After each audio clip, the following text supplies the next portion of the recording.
समस्त को स्वागत। आज आम जाना पीटीएम रेजुलेशन आम कौन करवा ना 1/7/2026 रु 15/7/2026 भितर आम पीटीएम मीटिंग करवा।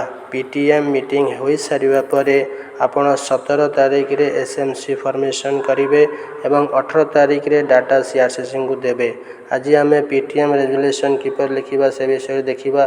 बैठक नंबर पकेबे, तारीख पकेबे, आद्यता 7/7/2026 में पकई आपण जो तारीख पकई पारे।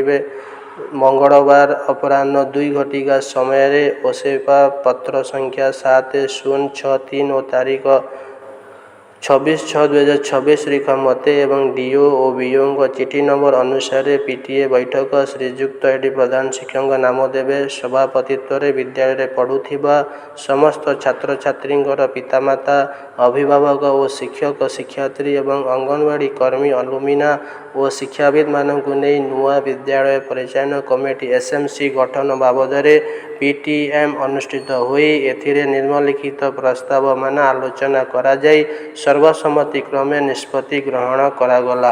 प्रस्ताव 1 रे लिखिबे प्रधान शिक्षकों स्वागत अभिभाषण पर पूर्व बैठकर विवरणी पाठ करा जाइथिला। विद्यालय कमिटीर कार्यकाल जून 30 रे शेष होइथिबारु नूतन कमिटी गठन करी स्कूल विकास त्वरान्वित करने को आह्वान देथिले। प्रस्ताव 2 प्रधान शिक्षकों सरकार गाइडलाइन पढ़ी बुझाई देवा सह 100 मध्य आम विद्यालय पिला थिबारु 11 जन पितामाता और शिक्षक, प्रधान शिक्षक, अंगनवाड़ी कर्मी मेंबर मिसी 4 जन मोट 15 जन रहिबे। पितामाता 75 शतकड़ा और अन्य 25 शतकड़ा यहीपरी हेब बोली कहिथिले। प्रस्ताव 3 महिला मानक पई 50 शतकड़ा स्थान रही दर्शाइथिले। ST male 1, OBC SC BC 1, ST SC OBC 1, other 1 एवं महिला पई एससी 1, एससी एसटी ओबीसी 1 सह आउ 3 जन महिला रहिबा सहित सीडब्ल्यूएसएन मेल फीमेल 1 सभ्य रहिबा पई बुझाई देथिले।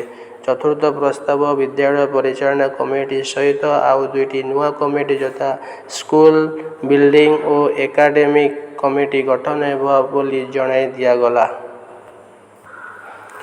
प्रस्ताव 5 चयन प्रक्रिया किपरि करिवे ना क्रम नंबर देवे। प्रस्ताव नाम लिखिबे, समर्थक नाम लिखिबे, वर्ग मनोनीत व्यक्ति नाम दस्तखत। क्रम 1 मेल फीमेल, क्रम 2 रे फीमेल, क्रम 3 रे एसटी मेल नाम लिखिबे, 4 रे एससी फीमेल को नाम लिखिए, 5 रे ओबीसी एससी बीसी मेल को नाम, 6 रे ST SC OBC SC BC male को नाम, 7 रे ST SC OBC SC BC female को नाम, 8 रे सीडब्ल्यूएसएन फीमेल मेल को नाम लिखिए, 9, 10, 11 रे फीमेल 3 जन रहिबे, 12 रे वार्ड सभ्यों का नाम, 13 रे अंगनवाड़ी कर्मी, 14 रे वरिष्ठ शिक्षक रहिबे, 15 रे प्रधान शिक्षक रहिबे। यही प्रक्रिया सर्वसम्मति क्रमे करताड़ी माध्यम रे स्वागत करा जाइथिला। शेष रे प्रधान शिक्षक समस्त को धन्यवाद अर्पण करथिले।